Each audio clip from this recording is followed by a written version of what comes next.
Good morning, everyone. So, welcome to our channel. So, we'll study about atoms. Okay. We will cover everything regarding class 9 syllabus, means we are concerned with that only in this video. So, the basic introduction of an atom, what basically an atom is. Atom is basically the smallest particle of an element which have independent existence, जो अपने आप अकेले रह सकता है, उसे किसी के साथ कंबाइन करने की ज़रूरत नहीं है. That is what an atom is. So if you write the definition of an atom, it will be like, it is the smallest particle of an element which has independent existence. Okay. Now, regarding the size of an atom, the size of an atom is actually very very small. And how does an atom looks like? It just looks like our solar system.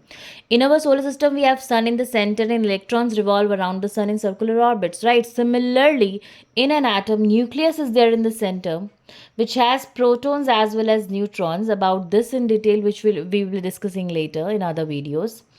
And electrons are revolving around the atom in circular orbits. And how to determine the distance, or you determine the size? The distance from the center of the nucleus to the outermost shell. This is the distance. This is the radius of an atom, and on the basis of the radius, the size is determined. Okay. Hydrogen. Hydrogen is the smallest element which exists in our universe. We have 118 elements, right? And out of those, hydrogen is the smallest. And the size of hydrogen is very, very small, 0.037 nanometer, which is actually very, very small, right? You can't even see an atom with the naked eye. You need proper microscope. Scanning tunneling microscope is required to see the actual, means there, then also you will see some spheres, okay? Not a very detailed structure. We can see neutrons, protons, and then electrons over there. No, you just see some spheres. Okay. Okay, now we'll discuss about the symbols. Now, why symbols were introduced? What is the reason why symbols were introduced? Symbols was introduced so as to simplify the concept of chemistry. Otherwise, writing the very very long words like beryllium, like uranium, phosphorus, what is the need to write lawrencium, lutetium? No need to write, right? It means it will become very difficult. So to simplify the things, the concept of symbols came up, right? So initially, Dalton was the one who discovered some symbol and given some symbol for the elements. For example, for elements like hydrogen, he has given diagrammatic symbol. For hydrogen, the symbol was like a sphere with a dot.